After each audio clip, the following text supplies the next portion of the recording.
Alright, my name is Sean Fallon, and you're listening to episode 36, The Mighty Boosh. Welcome to From First to Last.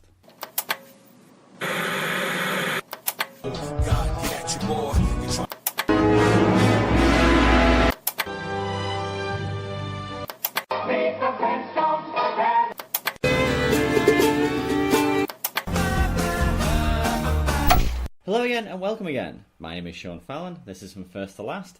Today I am joined by a returning guest and notable madman, Ethan Williams. How are you, Ethan? I'm coming at you like a beam, like a ray. Well, on that note, what show did you choose for us today? We watched The Mighty Boosh. The Mighty Boosh. Not one that I ever really expected that we would do for this podcast, for this format. And yeah. It's an utterly perfect show. Absolutely. How did, I understand how I got into it, because this is like a bit of a sort of niche BBC comedy thing. But, so where are you from? Where did you grow up? Yeah, so I still live in the southeast of the United States, but basically we have a programming block towards the later evenings called Adult Swim. So that's usually where the more off-color, offbeat, mature comedies, especially animated ones, kind of come out. That makes sense. That's where your Robot Chickens, your Aqua Teen Hunger Force, Family Guy, and King of the Hill, that kind of stuff too. Yeah. But that's where they can always plug the weird stuff in. So Adult Swim, they started running The Mighty Boosh probably, I think I was already done at that point. Yeah. It was probably late 2007 or early 2008.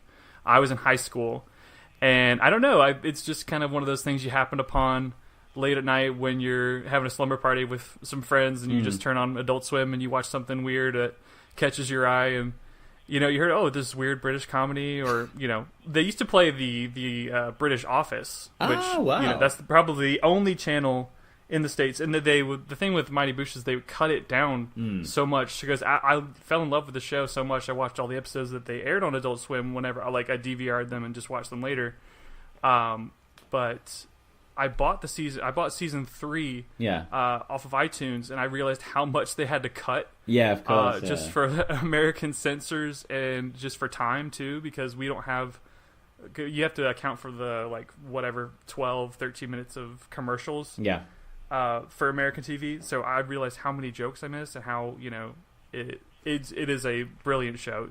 But I could even get that just through the edited versions. Yeah, which is, well, I mean, I guess because it aired on BBC, there was no commercials or anything like that. So it was 27 minutes solid. Mm-hmm. I was just looking at numbers there. So it was it came out in 2004 and it finished in 2007 in England, and it ran for 20 episodes.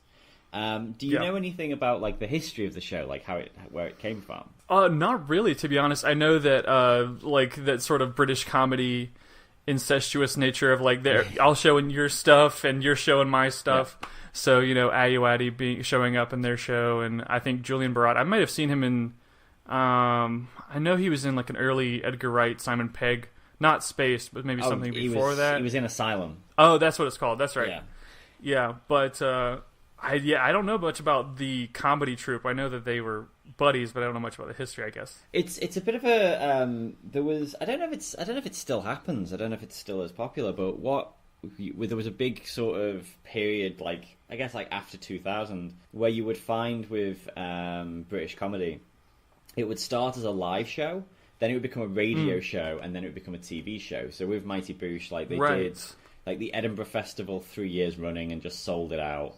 Then they were given a radio show, and that was super popular, so they gave them a TV show, and obviously it's I when this show was first on TV, I wasn't really into it, and I was actually trying to work out why, and I think what it was at that time, and this is a bit of a weird story, and it kind of probably reflects badly on that, me.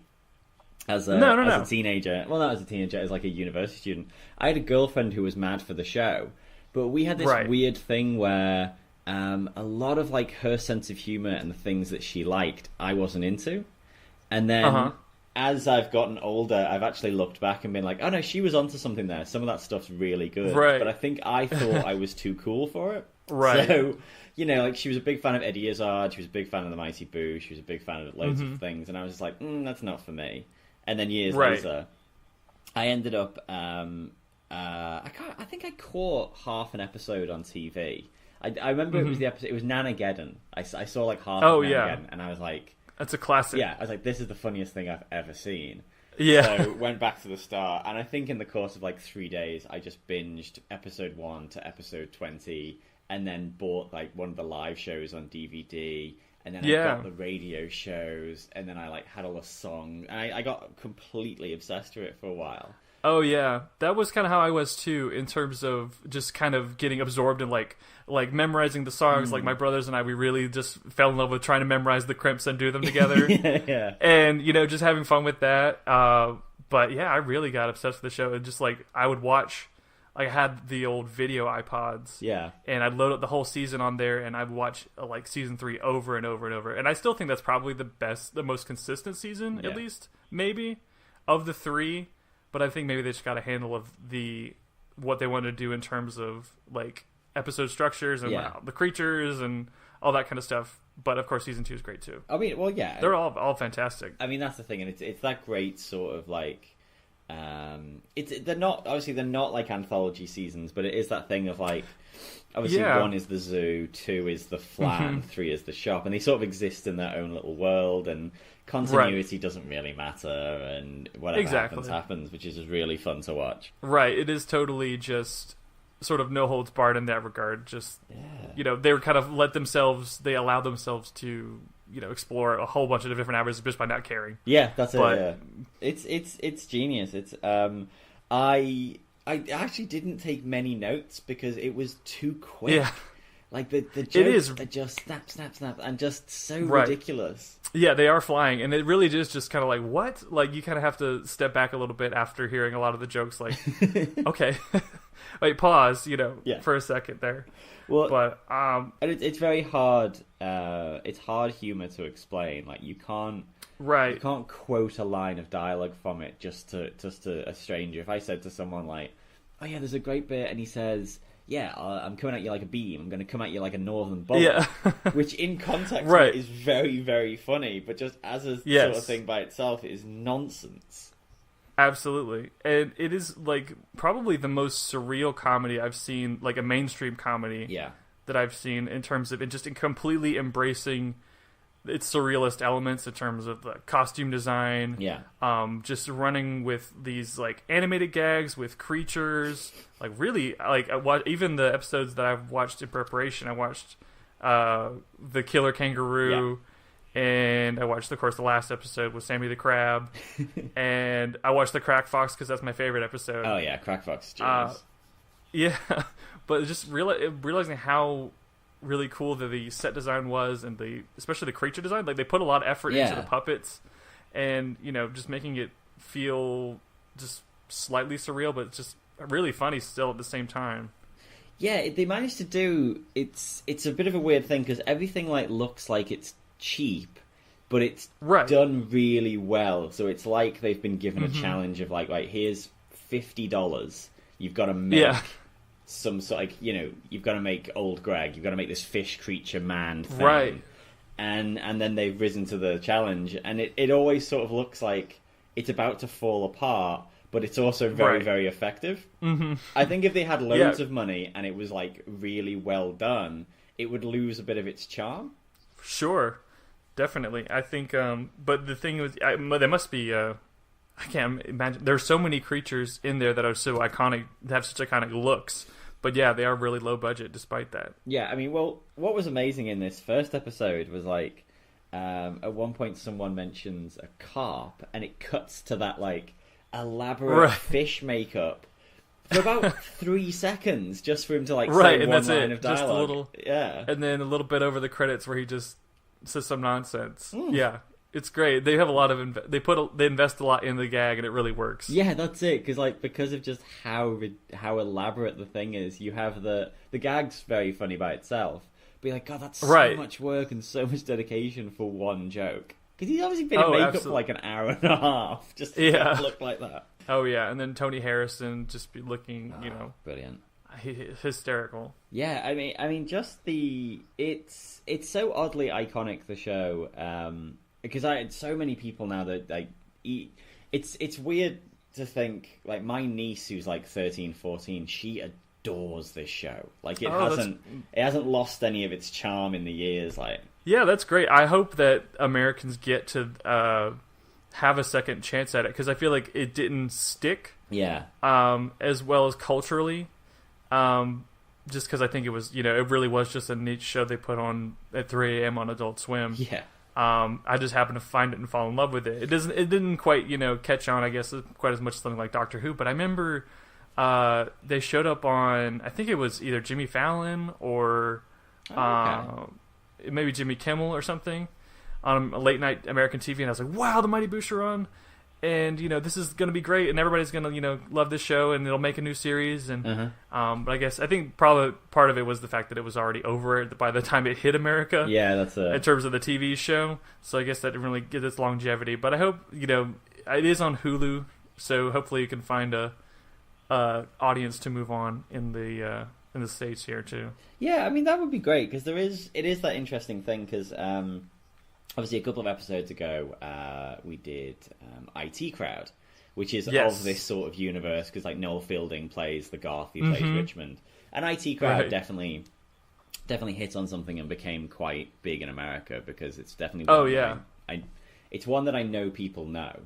Right, exactly. But while we were doing that, I was talking about another show called Garth Marenghi's Dark Place, which is oh my gosh, so a classic. No, I think that one was on Adult Swim.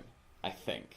I hope so. I don't know where I first saw that or how I came across it. It was probably through just British comedy wormhole I fell down after falling in love with the Mighty Boosh. Yeah. But I have a professor who, or I was in film school, and he showed that one of our first days. He showed the first episode of Garth Marenghi's Dark Place, and because it really showed how productive watching something poorly made can make you draw attention to, you actually understand the rules of filmmaking better when you understand how not to do them. Yeah, that's a very good lesson, especially with Garth Marenghi, because that is so, like, if you try to watch something that is badly made, but badly made not on purpose. Exactly. Because they they really go for it, because I was so surprised, because something like like whenever they try to do sequels to these terrible 80s action comedies, and they weren't comedies, but like when they tried to do Samurai Cop 2, or basically just a way to cash in on the nostalgia for these terrible movies, and they get a bunch of the old actors back. It's like, we liked that movie because you guys were terrible in it. Yeah. And it's weird that Dark Place is so bad on purpose. Yeah.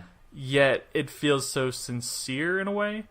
Yeah, if that makes sense. Like it doesn't.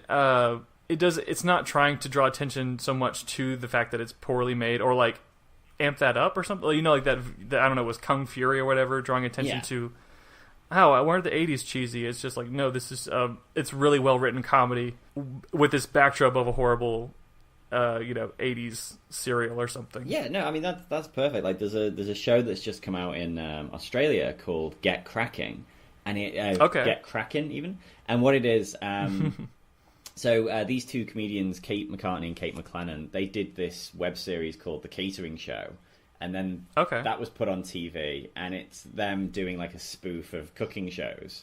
And that sort of has that same thing where it's like, it's a little bit badly made, but that's just like an extra bit of spice. And then this Get Cracking is like a spoof of early morning talk shows. And it's terribly made on purpose, obviously.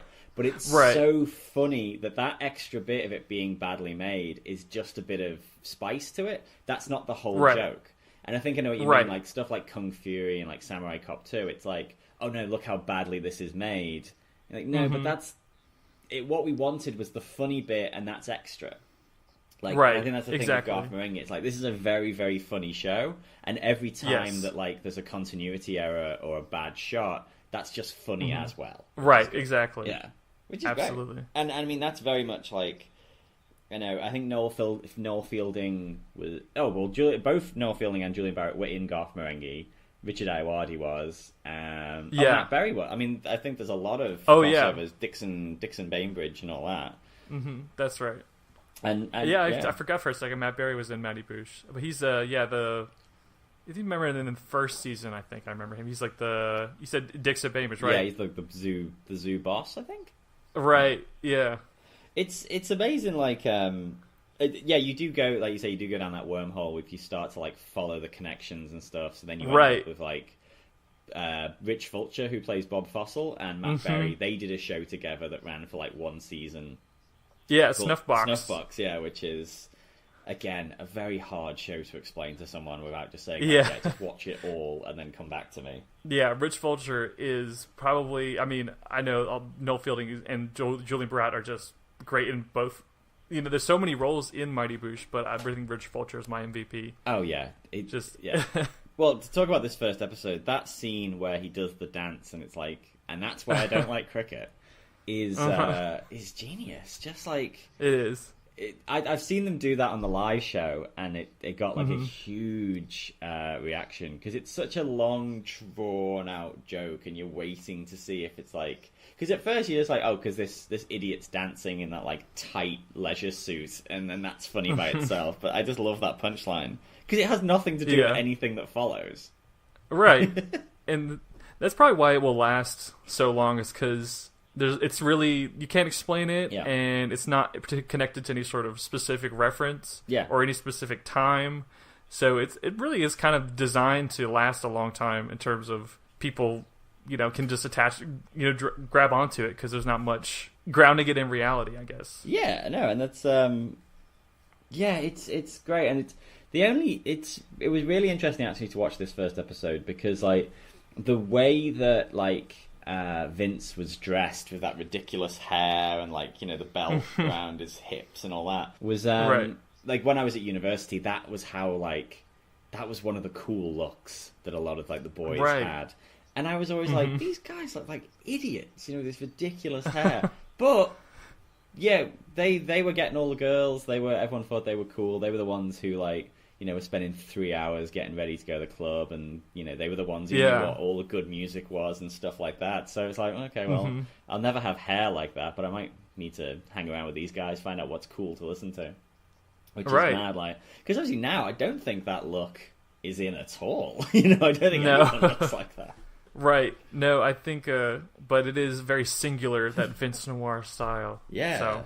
So, loved it. Noel Fielding's amazing. Like, he, that sort of weird, he's quite lovable, I think, is the way I can. Oh, yeah. The way he's just like so exuberantly happy all the time, and just like he's quite annoying in the show because of just who he is. But yeah, you can't help but be like, right, he's kind of an airhead or something. Yeah, I think they do that very well with both of them. Like, you sort of like Howard, but I get the feeling if you met Howard in real life, you'd be like, oh, this guy is a real dick. He's a square. Yeah. Square, yeah. I guess they milked that with. I remember that it was in the party episode. He's got this ridiculous outfit on with like these sort of socks and sandals and the jazz. But yeah, I always find that amazing when you watch like a comedy show like this, and it's one character side kind of like always loses, and one character's always pretty cool. Like, I do wonder, like, when do they decide that in the writer's room? Who's the one who goes, oh no, I'll be the big nerd and you can be the cool guy? Right. Or does the cool guy go, oh no, I'll be cool and you can't be cool? So, Yeah. It's true. I think maybe Noel Fielding's always had the style. Yeah. Maybe just to be the cool guy or something like that. Maybe the street cred. I don't know. Yeah. I saw Mindhorn recently, and I guess he's, like, Julian Barat, I guess he kind of embraces his role as the oaf. But that was pretty funny. It wasn't quite as surreal or as just weird and hysterical as the Mighty Boosh, but it had some good jokes in it. A little bit of Hot Fuzz vibe going on. Yeah, I saw a trailer for it. It looked pretty good. I think I'm gonna have to watch it. Maybe like, I'm trying to think I might watch that because I do like that guy, and I think. Yeah, he's done some good work. He's done like obviously like he was in Garth Marenghi, and I'm trying to think of something else that he was in that was really good. But I was just literally just looking at him, and I'm just completely blanked on what it is. But yeah, I can't. Yeah, No, I can't think of anything he's in. Nah, well, it doesn't matter. He's married to, or his partner is the actress and the comedian Julia Davis, who is another one who, like, she was in Big Train with Simon Pegg. She was in... she did this incredible pilot called... Oh no, what's it called? It was with Jessica Stevenson from Spaced. From Spaced, yeah. And it was called... I'm going to have to Google it while I'm talking to you. So what it was this... BBC did, like, this pilot season where they did, like... I think it was they showed maybe, say 6 pilots. And you had to, like, vote on which one. And the one that she was in with Jessica Stevenson was called Lizzie and Sarah. And it was incredible. And everyone was like, this is one of the best shows that we've ever seen. And it didn't get picked up. And everyone was furious. And there was like this huge campaign and just never got picked up. So if you can track it down, watch it, because it is pure darkness. Like, it's the darkest comedy I've ever seen. And it is perfect. And it is, again, one of those ones, like, you'll recognize all the other people in it from tons of other shows. And it's just about these 2 housewives who just have, like, really shitty husbands, and they're just surrounded by, like, shitty people in the community, and how they sort of end up rebelling against it. And it is just incredible. So, yeah, Lizzie and Sarah, track that down. It's very good. I will definitely watch that. And yeah, I mean, like, she was in a show called Nighty Night, which was like really dark and very, very good. And it is one of those weird things because, like, obviously a lot of American comedy is it's very global. It finds its way everywhere. Like, no one's gonna... A lot of, like you say, that, like, Adult Swim stuff, like Venture Brothers and Rick and Morty and stuff like that. Like, if it hits, it goes massive. Right. But there's a lot... obviously, maybe I just don't know about, like, the niche American comedies. But there's so many shows like League of Gentlemen and Psychoville and all these shows that I sort of grew up on, like these English ones. Right. And you'll recognize all the comedians in it. And then I'm always, like, talking to when I work with Americans and stuff like that, I'm like, oh, have you ever seen this show? And like, nope, no idea what you're talking about. Just complete nonsense. And then you kind of like, well... I'm stuck in that thing, because if I say to you, oh, you should definitely check it out, and then it turns out to be crap, I don't want to be that guy. Yeah. Right. Well, I mean, I think there's a lot of British comedies out there that are just waiting for Americans to, like, a cult sensation, but they need something like Adult Swim. But the great thing about things like Netflix and Hulu and stuff like that, they're out there and say, oh, if you like Peep Show, you'll like, maybe try this. Yeah. The IT Crowd, maybe try the Mighty Boosh, and yeah, I mean, it's definitely a lot better than, obviously, like 10 years ago when Mighty Boosh was on. It would have been very hard to get that over to other people everywhere else, But yeah, it's good. Like Australian Netflix, Australian Hulu, which is called Stan, has all of this and has all IT Crowd and all that. So it's finding its way around, but it's very, very good. I mean, I guess with this podcast, it's very hard to do a sort of like first to last, because it's not like there's a through line of plot throughout this entire show. Not at all. It's not like, the final kind episode of rejects that. Yeah, it just very, very harshly rejects it. But yeah, this first episode, like, I feel as though I could show this first episode to someone and be like, what do you think? And I think this would be enough to hook people in. I think it's got so much happening in it, and it's got all the good... I think the only thing this episode's missing is, like, a really good song. I think it doesn't quite have... Or a solid crimp. Yeah, it doesn't have, like, a big like theatrical music moment that a lot of them do. Right. The little Killaroo song it's kind of like a more of a refrain than it is like one of their more full-fledged songs that kind of came to define the show later on. But I always say, it's harder to find a comedy that has a good... Like, a pilot is never an episode I want to show to people when it comes to comedies. Like, if I'm trying to get you into a comedy, I'm never going to show you the pilot. Like, 30 Rock, even, like, Peep Show or Arrested Development or things like that. I mean, like, the pilot's never the strongest part. But in this case, it was actually one of the stronger episodes. Like, I was surprised this was the first episode. Yeah. because it feels so full-fledged, and it doesn't feel like, oh, we got to kind of ease people into our style of comedy or our style of, you know, joke telling or the surrealist stuff too. They really don't spend any time trying to, you know, dip your toe in. It feels like you're in the middle of the show already at that point. Yeah, that's it. And I think that's the that is a bit of the advantage of British comedies only having like six to 8 episodes a season. You're like, we haven't got time. You know, we haven't got time for intros. If you just got to pick it up as you go. Like, it's good because and that's a perfect example, like you say, of like if you sat and watched, say, The Office or 30 Rock or Parks and Rec, especially Parks and Rec. Oh yeah. And said to someone like, "Oh, this is the first episode. What do you think?" They are very intro-y, aren't they? Like the pilot for 30 Rock is great, but it's a lot of like, this is Liz, this is Tracy, you know. Yeah. But this is Jack, her boss. Yeah, that's it. Like I tend to find that I went for a bit of a phase. I would be on airplanes, and I would just like put on. I'd be like, "Oh, what's this show? Oh, Arrested Development, episode 9. Cool, whatever." And I watched it. Yeah. And I was like absolutely blown away by I was like, "My God, this show is amazing." And then I'd go back. But I think if I just watched the pilot, I would have been like, "Oh, yeah, that was entertaining, but I'm okay."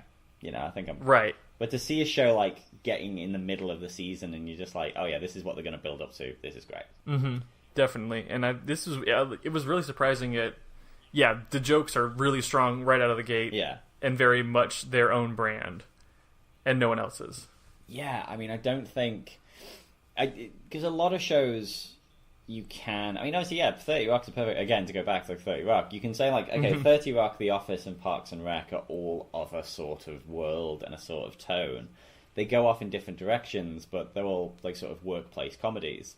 There's nothing like The Mighty Boosh. Nothing at all. Absolutely. Yeah, and it's completely singular in tone, really, because I can't really think of another show that has a similar sense of humor, which is weird to think. You know, there's not many...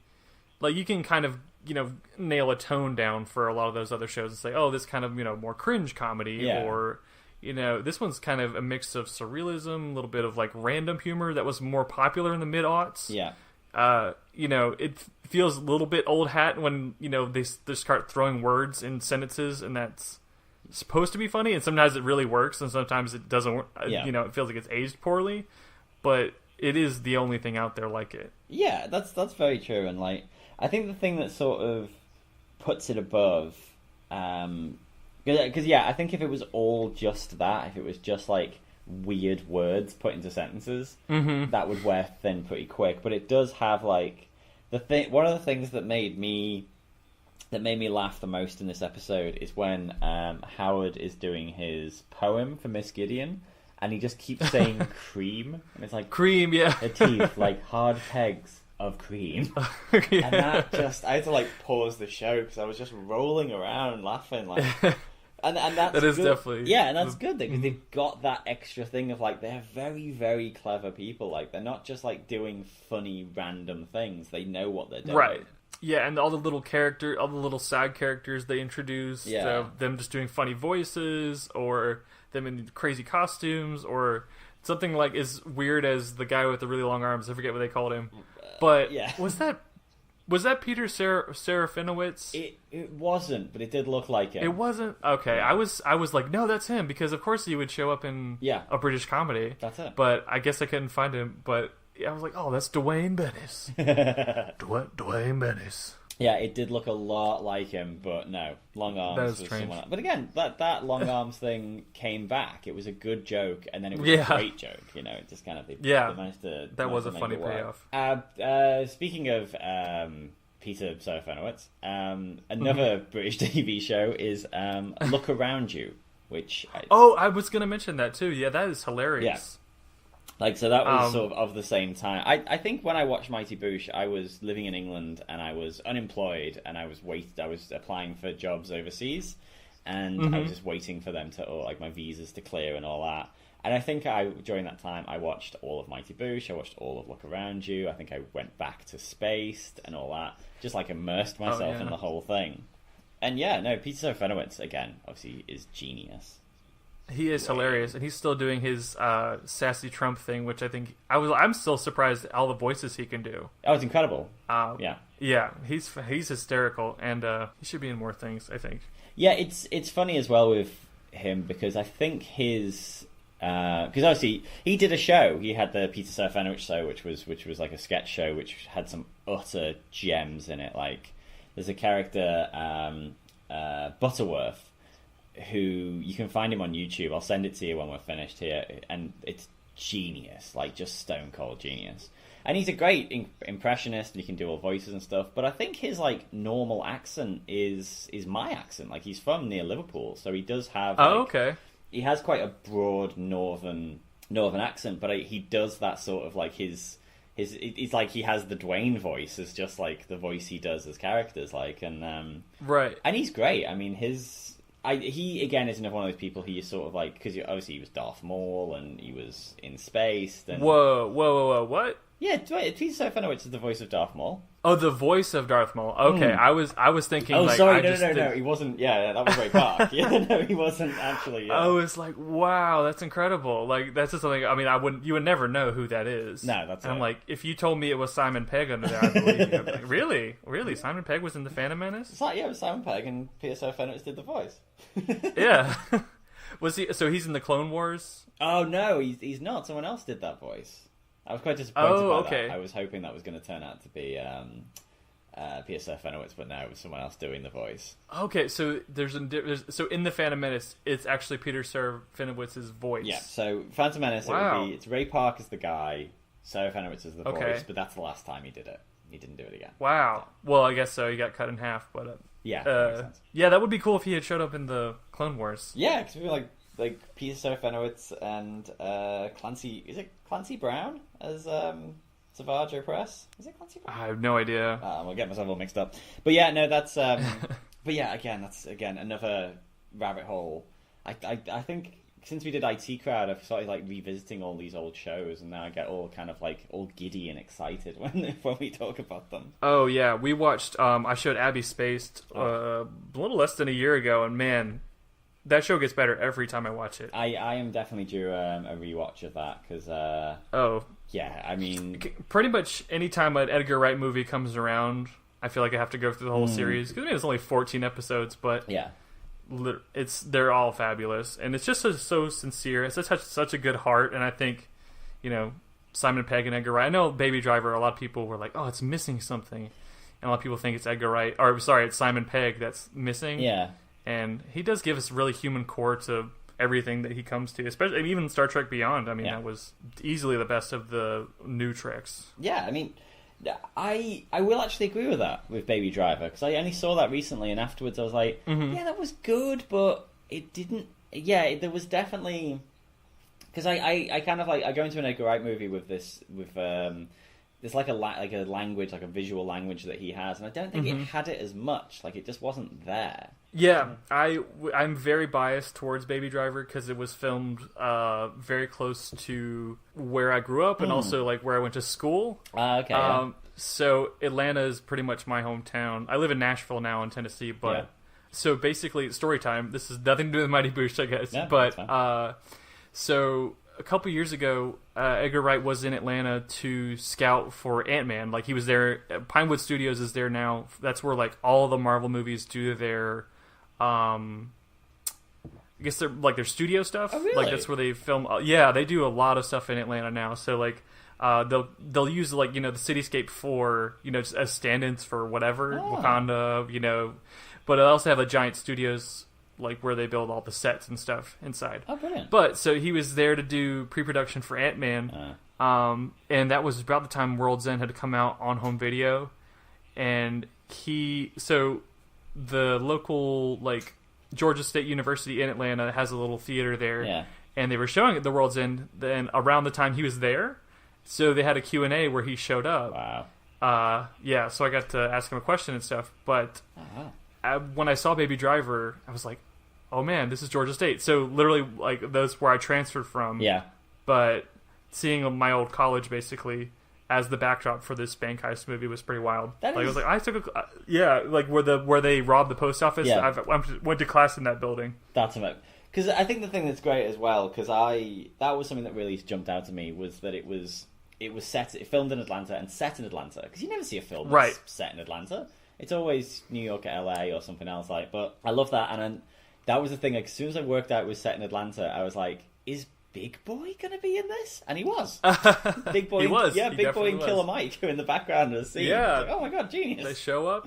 They recorded a song. Yeah. So I'm glad he embraced that aspect of it. So it was really cool because a lot of like there's so much stuff filmed in Atlanta now. It's literally between I think. Oh wow. L.A., London, it's probably number 3, if not number 1. That's mad. Just because of how much stuff they're filming there, right? It is strange, just like how many things are filming there and how big the industry is booming out there. I think it's just all about tax credits or something. Yeah. But the whole thing about the climate is it's so moderate, you can kind of make it do anything. So Brilliant. No, that's really cool. that plus the tax credits, yeah. Well, yeah, that is cool. Back to backtrack. Yeah. What were we talking about? Oh, we're talking about space. Now, I think the most interesting thing about space, and I'm sure, like, as a film student, you'll appreciate this. You do have that thing of, like, I recently wrote something for Audience Everywhere. We were writing about David Fincher. So I went back and watched all of his music videos, like, from before he became, before he directed Alien. And you can kind of that fascinating thing of seeing his style sort of grow and calcify and get created. And I think you have the same thing with Edgar Wright. Like, you can't... Like, obviously, you could watch Shaun of the Dead and Hot Fuzz and World's End and be really impressed, but there's something about watching Spaced first and seeing that style kind of get created, and then it's like, it's almost like Spaced is practice, and then Shaun of the Dead is like, this is how we do it big. Oh, and it's brilliant. Absolutely. Yeah, no, Spaced is, or Shaun of the Dead definitely feels like a big version of, like, I think maybe episode 2 or 3 of Spaced is like, there's like a zombie, like, references because he's playing Resident Evil 2 or something.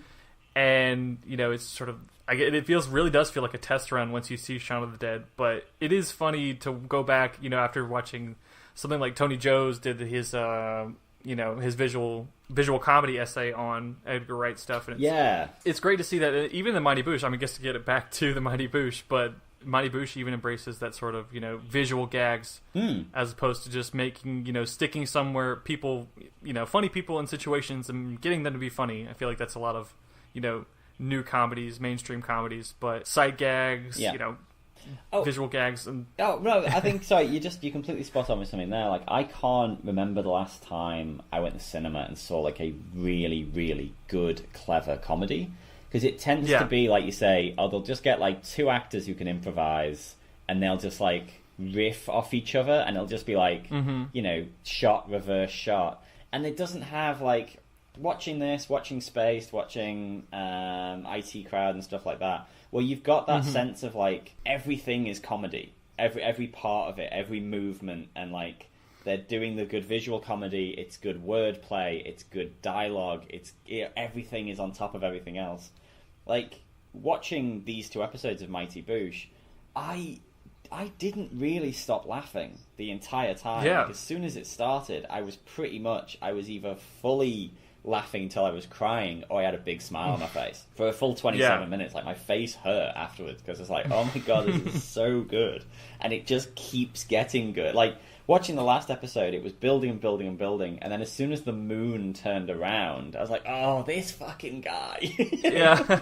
That is definitely one of the best guys. And another instance where it's just like, you guys put a bunch of whipped cream on Noel Fielding's face and just let him do this weird voice and him say these strange things, like, about... And then we do that voice to each other and say, oh, I'm the moon. We just, like we had all the friends, you know, everybody in my friend group finally started watching it and trying to come up with their own impression of whichever character was their favorite, which is so many. Yeah, I mean, that would be it. It'd be hard to pin down, because it's sort of like... I know a lot of my friends, and my niece as well, the favorite character is Old Greg.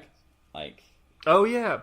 And that's funny, too, because Old Greg became sort of I don't want to say a meme. That was kind of before social media really took off, I guess. But that was kind of a viral video. Was just the first scene where, like, Howard meets Old Greg became something that kind of people shared around.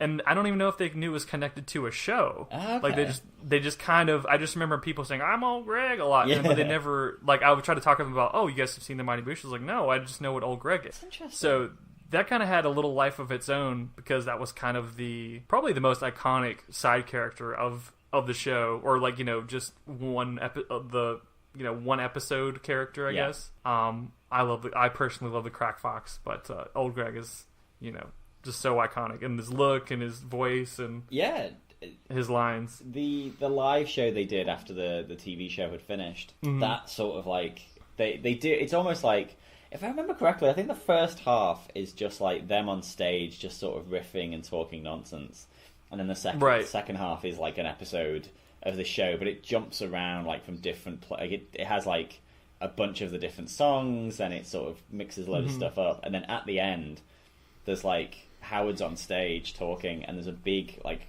gift behind him, and then the next minute the gift blows up and Old Greg comes out and he's like, "I'm Old Greg, motherfuckers!" And the crowd are just insane for it. Like they know that's the big thing, and so then they do Love Games and all that, and it's incredible. Yeah, that's great.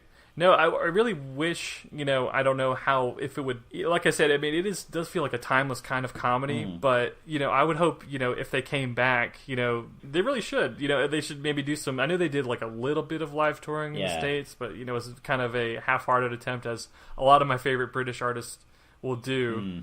They'll just come for a few dates in the big cities and then leave, but, I think they're due for some sort of comeback in some degree. Yeah, it's quite mad, because at the moment, Noel Fielding is actually he's now one of the judges on Great British Bake Off. On the Bake Off. Yeah, and apparently he's great. Right? Yeah, I bet he is fabulous. I mean, I was surprised, but I was also like, wow, I haven't heard from Noel Fielding in a while. That'd be fun to watch, probably. Yeah, I think I haven't watched any of it. I haven't watched any of Bake Off actually, but I just sort of like, when it was announced that he was going to be the judge, I was like, I really hope he's just Vince the entire time. But, like, talking about cakes and like crimping and stuff all the time. Yeah, if he should do, he and the other host should do crimps about the cakes or the like, do rolls. I would try to come up with one on the fly, but I don't. Yeah, same. I was like, you should definitely watch the British Bake Off. Yeah. As someone who is like cooking shows, really. Yeah. My girlfriend is so into it. I guess my fiance now. Say fiance, not girlfriend, man. Yeah. But she was so into it. She's like, it's so pure. You'll really like it. Yeah. And it is such a nice departure as someone who's been raised on American reality shows. It is very sweet, but also, interesting as something that, oh wow, these creations are coming up with are, I don't know. It's a nice little. It feels like a warm cup of tea, I guess, kind of a show. Yeah, like a warm blanket or something. I have heard that, because we go through phases like watching cooking shows over here, and in Australia they are quite competitive and quite emotional and a little bit like cutthroat. But I've watched some of the Food Network, and some of the ones in America are horrible, because they're just like people. They just get 10 people who hate each other, and it's just really hard to watch, because it's just like everyone cutting everyone else's throat. But then I heard the Bake Off is just very lovely and warm. It's like, oh, you made a cake? I made a cake. Exactly. The competition element is definitely played down. It's more kind of, oh, let's see what you guys can come up with. It's super sweet. The music is nice. Yeah. The setting is, it's like they're like out in this tent in the middle of a, estate, an English estate or something. Amazing. But yeah, definitely the American shows emphasize, I think it's our capitalist backbone or something that just loves the competition of, definitely cutthroat kind of, I don't know, Chopped or something like that. Yeah. It's definitely the competition itself is played up, and it's, the judges are harsher, and the editing is harsh, and we have that in Australia, like just it's so like MasterChef's like the biggest one over here, and you try and watch an episode of it, and there's about like 3 minutes of content, and it's just like the start of the episode is a preview for the episode you're about to watch. You get another one after each commercial. Every judgment's like after the break, and then when it comes back from the break, you get a recap of what's happened, and it's like, oh my god, just cook something and tell me if it's shit or not. That's it. That's all I came here for. Yeah, I think, and Gordon Ramsay fell prey to it too, because I love, the British Kitchen Nightmares is pretty fun. The American Kitchen Nightmares is fun for completely different reasons. Yeah. Like in the just complete disaster kind of way. The editing's horrible, the sound effects are horrible, and of course they make I guess Ramsey kind of plays his personality up when he's on American TV Yeah, to an definitely. extreme degree. But sometimes that's what you want, but other times you just want a nice cup of tea, which is Bake Off for sure. Yeah, well, I think I just had a look at something about the new season, and the headline is, let me find it. The Great British Bake Off, Channel 4, first look review. All the ingredients are still there as Noel Fielding steals the show. 5 stars. There you go. So yeah, perfect. Oh, nice. Looking forward to it. Yeah, I mean, I think I would like that, because I like sort of like Nigella Lawson and like those sort of chefs who just like everything's just lovely, and it's like we're gonna make a cake in our own time, and here's your tea and so on. That's really good. So yeah, I'm definitely looking forward to that. And I'm also going to have to try Mindhorn as well for Julian. Yeah, it's not the best comedy, but yeah, I mean Julian Barratt is definitely funny, and there's kind of just a little twist in it and a little bit of funny characters and stuff, but it's funny. Cool. Well, yeah, I mean, I can say this show doesn't really lend itself to the format of From First to Last. It is very much a sense of like this show is brilliant. We can just talk about how brilliant it is. You should watch it. Yeah, you should. Yeah, if you're listening to this podcast, track down The Mighty Boosh. If you're in Australia, it's on Stan. If you're in America, it's on Hulu. If you're in England, you should have seen it. I mean, yeah, come on. What are you doing? Yeah, it was definitely like, because it's, just a full cultural phenomenon, and one of those ones that, like you say, it still kind of will come up now and then. Like my wife, I can't think if this is from the show or from the live show. There's a whole thing, and it's a joke about. Okay, this is very Mighty Boosh, but it's a joke about cheese horses, like horses made out of cheese. Oh, okay. And it's like how weak they are, and I think Noel's impersonating a cheese horse, and he goes, me brie hoof, and that will be something that my wife will do if she like bangs her arm, like my brie hoof, That still always comes up, complete non sequitur. If you don't know us, if you don't know Mighty Boosh, it's just nonsense. Right. I always, when I'm at a party or if someone's tried to DJ, I say, Fleetwood Mac's Tusk in its entirety. with the pauses as Lindsey Buckingham intended it. I just love Tony Harrison. Tony Harrison's a genius. Like, the greatest... I always love doing his voice. Yeah, I mean, he has, like, great sort of, like, wheezy Cockney... too many cigarettes. Yeah. There is, I think that, Nanageddon... The scene I remember being the one that like I saw and I was like, oh my god, I've got to watch this entire show, was when Naboo goes to see the Shaman Council and Richard Ayoade's there as a complete dick. Yeah. And it's that thing of just like, you don't like me, do you? Nope. I guess you're perfect. I'm pretty good. And then obviously you've got Tony Harrison on the desk just like, it's an outrage. I love when he's the... they're going to execute him in the Crack Fox, or they're going to execute Naboo, and they're trying to we had to get a hood for the executioner. It's just him in a hood trying to get up the stairs. Oh, it was brilliant. Genius. Like, it's definitely one of those shows you like, because it's one of those as well, because there's 20 episodes, but you could probably find 50 things in each episode to be like, and this bit, and this bit, and this bit, and this bit. Oh yeah, they're jam-packed, honestly. Yeah. Like, I would watch them over and over again, and really they are wall-to-wall with jokes or sight gags or just interesting things to look at, honestly. Yeah. Oh, well, the thing I put in my notes as well is, like, the fascinating thing is how, it definitely, I guess, in this last episode, but quite a lot of them, like, a lot of the time, it's, like, very, very low stakes. Like, the last episode was literally Vince wants to try on a pair of jeans, or wants to wear a pair of jeans, and Howard wants to be an actor but can't. And that's the stakes of the whole show. And sometimes, obviously, it's like full, if they don't save the day, the world's going to end. But more often than not, it's just sort of like these tiny low-stakes stories. Just, fuck it, we just need a story just to put these characters somewhere where they'll be like, a man made of cheese and a song to sing and so on and so on. Yeah. Someone stole their style, right? That's one of them, right? I love that one, the Future Sailors. That is a good one. Yes, Future Sailors. Classic song. Yeah.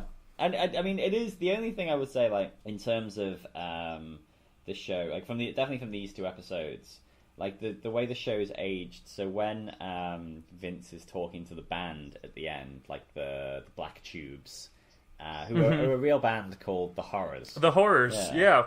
I think we kind of were like, oh, who's that band? And we kind of went back and like bought a few songs on iTunes. I know my brother did. He likes them a lot now. Yeah, and I think they're very of their time. Like, that sort of style is very.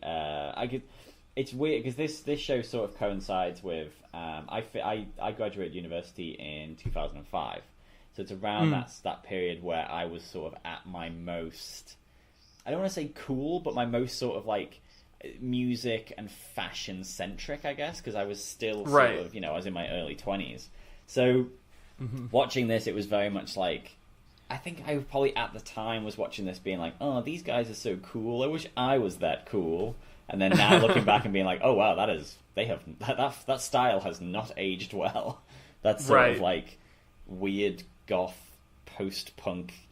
I say scene almost. Yeah, maybe? I don't know. No, that's very I have a friend who sort of still dresses like that, and he can pull it off to a certain extent. But I am always like, but I feel like this is a bit of a throwback. I feel like we're moving backwards.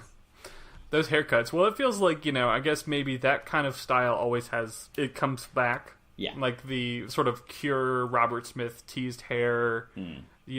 There's always going to be an audience who loves the skinny jeans and the black makeup and stuff, I guess. Yeah.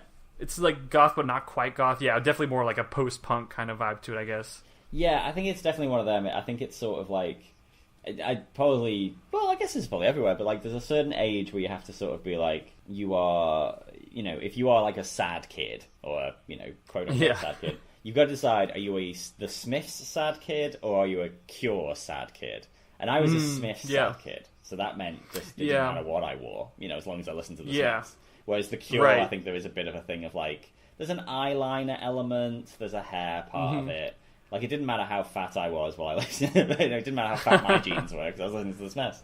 But yeah, you got legs like a footballer. Yeah, that's it. So yeah. Okay, anything else you'd like to add about the Mighty Boosh before we wrap up? I don't know, but I love the show. I think I definitely want to go back and watch more of it. Yeah. Season 3 is the best. Yeah. Season 2 is good. Season 1 I like, but definitely go back and watch all of Season 3. Yeah, I think Season 1 is a good taster because it has a lot of like the creatures and some of the songs and some of that stuff, and then the show sort of calms down after that and gets into more of like a sitcom-y type thing, but not really, obviously, like as much of a sitcom as Mighty Boosh can do. But yeah, like you say, by the third season, by the time they've perfected it, and by the third season, they make it look really easy as well. Like, they make it look as if this would be something you could just do yourself, when you couldn't. Let's be honest. Yeah, it's definitely very confident. Yeah. In by the third season, but there's so many good gags in season 2 and 3, or in 1 as well, even. Yeah. No, I think definitely. I mean, it's 20 episodes long. Every episode's like 27 minutes. You could, binge it. Exactly. And you really don't have to watch them in order. You don't have to watch them in, 1, 2, 3, 3, 2, 1, 2, 1, 3, whatever you want to do. Yeah, that's it. I know, like, I definitely did that when I first started. Because I think when I first started, I was downloading them off, like, LimeWire or Kazaa or Napster or something. So I was just like, right, whichever one downloaded first, that's what got watched, Yeah. So that was and it doesn't affect anything because there's characters who die and then they come back and then there's it doesn't matter at all. Right. Yeah, cool. Well, interestingly enough, like last night I was talking to my wife and I was like, yeah, I'm doing Mighty Boosh tomorrow morning, but I mean, there's not really plot to speak of, and there's not this and there's not that, so I'm sure we'll be able to find something to talk about. And obviously we're just about to hit an hour where we've just talked about just how much we love the show, so that will do, I think. So Ethan, where can people find you if they wanted to find you on the internet? They can go to @EthanWilliams on Twitter. I'm always there complaining, trying not to as much anymore, but happens. Probably gonna tweet about it later this evening. Oh, fantastic! The movie It. I'm good for horror films, but there's something about it's the weirdest thing. I've seen the original, I've read the book, and I've read the original script for this movie. But I don't know. I'm just really having to psych myself up about going to see it. Like, it's really the problem is now I've built it up too much in my head that I'm going to be terrified. So like in scare wise, okay. Yeah, like because I'm looking forward to it because I love the book. The original movie is what it has definitely has its like Tim Curry charm. And when I read the script, I was like, this is terrifying on the page. Right. And looking at the the trailers and stuff, I'm like, no, this film's going to be great, and the reviews are great, and audience everywhere, like the review they did is great, and it's just like this is going to be ace. Shout out to Richard. Shout out to Richard, yeah. Like, I'm going to be terrified watching this film, and I just don't think I'm going to be, Yeah, I'm literally, as we speak, I have about 160 pages left in the book for my first time reading through it. Wow. I was trying to get through it, so I've got about 2 hours or so to read about 150 pages, but we'll see. Well, it's a very good book. It's incredible for a book that's 1,100 pages long, and it maintains terror all the way through. Definitely. Which is absurd. So yeah, I should probably add as well, congratulations on your recent engagement. Oh, that was lovely to see on appreciate Twitter. it. And yeah, man, that's big. I remember when I got engaged 5 years ago.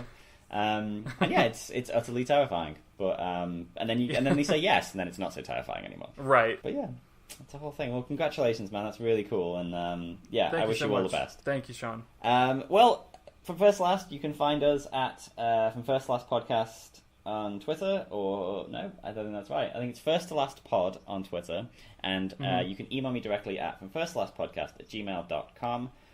Ethan, thank you for coming on the show. Oh, thank you for having me, Sean. Appreciate it. No worries, man. And obviously, yeah, whenever you want to come back, you're on a good run of incredibly good shows. Mad Men. You did do Mad Men. I haven't made that. I did Mad Men. I was going to say, this is my second episode. I panicked then. I know you've been on the show before, and I knew it was Mad Men. Yeah. And then I was like, oh no, was it? But yeah, of course it was. That was it. We should do, if no one's called it up, we should do Twin Peaks: The Return.